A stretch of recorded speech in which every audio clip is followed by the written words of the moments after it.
एक कहानी जो हमें कभी पूरी नहीं बताई गई, भारत की गुलामी की सच्चाई। आज हम जानेंगे कैसे एक देश गुलाम बना। एक समय था जब भारत सबसे अमीर था, दुनिया उसकी मिसाल देती थी। यहाँ सोना, चांदी और हीरे भरे थे, हर तरफ समृद्धि थी। गरीब दुनिया के व्यापारी यहाँ आते थे, भारत व्यापार का दिल था। फिर दूर समंदर से कुछ जहाज आए जो इतिहास बदलने वाले थे। ये थे अंग्रेज, जो खुद को व्यापारी बताते थे। उन्होंने दोस्ती का नाटक किया और भरोसा जीत लिया, लेकिन अंदर ही अंदर चाल चल रहे थे भारत को कब्जे में लेने की। भारत के राजा आपस में लड़ रहे थे और अंग्रेज मुस्कुरा रहे थे। उन्हें मौका मिल चुका था, अब बस वार करना बाकी था। फिर आया एक निर्णायक युद्ध जिसने सब कुछ बदल दिया था। यह सिर्फ युद्ध नहीं था, यह भविष्य का फैसला था। एक विश्वासघात, ऊपर भारत हार गया। अब अंग्रेजों का राज शुरू हो चुका था और गुलामी की शुरुआत हो गई। लोगों पर भारी कर लगाया गया, उनकी मेहनत छीन ली गई। पर किसान टूट चुके थे और भूख से लड़ रहे थे। खेत सूख रहे थे और उम्मीद भी। कारीगरों का काम खत्म किया गया ताकि अंग्रेज जीत सकें। हुनर को खत्म किया गया और आत्मनिर्भरता छीन ली गई। भारत का धन बाहर जा रहा था और देश खाली हो रहा था। उधर इंग्लैंड अमीर बन रहा था और भारत गरीब। हर तरफ दुख था, हर तरफ दर्द। लेकिन अब गुस्सा बढ़ रहा था, लोग जाग रहे थे। एक चिंगारी जली जो आग बन गई। 1857 की क्रांति शुरू हुई।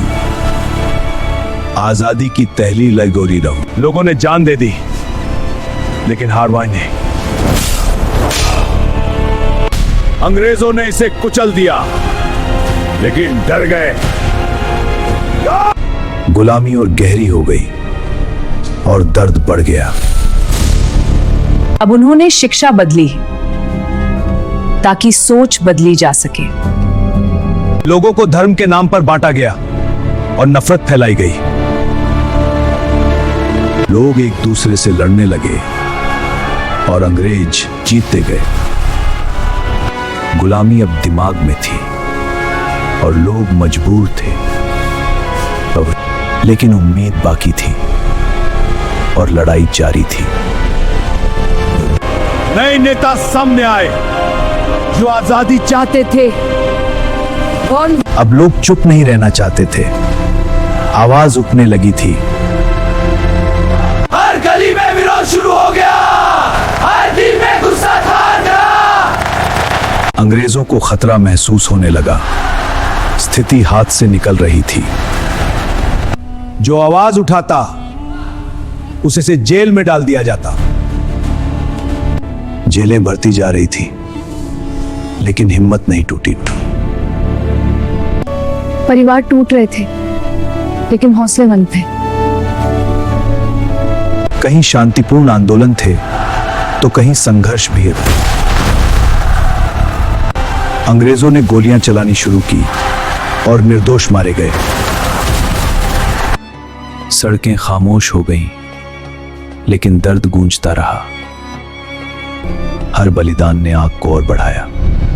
अब पीछे मुड़ना नामुमकिन था। अब लड़ाई का तरीका बदल गया। स्वदेशी की शुरुआत हुई, विदेशी सामान का बहिष्कार हुआ और आत्मनिर्भरता बढ़ी। शांति से भी लड़ाई लड़ी गई, बिना हथियार के। अंग्रेज परेशान होने लगे, उनका नियंत्रण कमजोर पड़ रहा था। तब पूरा देश एकजुट होने लगा और आजादी करीब आने लगी। हर दिल में एक ही सपना था। आजादी। लाखों लोग सड़कों पर उतर आए और इतिहास बनने लगा। अंग्रेजों का समय खत्म हो रहा था और उनका राज ढह रहा था। एक नई सुबह आने वाली थी जो आजादी लेकर आएगी। आखिरकार वो दिन आ गया जब भारत आजाद हुआ। खुशी हर तरफ थी। लोग आजाद हो चुके थे। ये सिर्फ जीत नहीं थी, ये बलिदानों का परिणाम था। हर कुर्बानी याद रखी गई, हर कहानी इतिहास बनी गई। लेकिन घाव अभी भी बाकी थे और असर भी। आज हम आजाद हैं, लेकिन क्या पूरी तरह? क्या हमारी सोच बदल पाई है या हम अब भी बंधे हैं? गुलामी सिर्फ शरीर की नहीं होती, यह दिमाग में भी होती है। सवाल आज भी वही है, क्या हम सच में आजाद हैं या हम आज भी किसी और रूप में गुलाम हैं? सोचिए, इतिहास हमें बहुत कुछ सिखाता है, बस समझने की जरूरत है। और जो अपना इतिहास भूल जाता है वह उसे दोहराता है। ये कहानी खत्म नहीं हुई, ये आज भी जारी है। सच जानना जरूरी है ताकि हम आगे बढ़ सकें। यह थी भारत की गुलामी की कहानी, एक कड़वा सच। अगर सच जानना पसंद आया तो इस कहानी को आगे बढ़ाओ।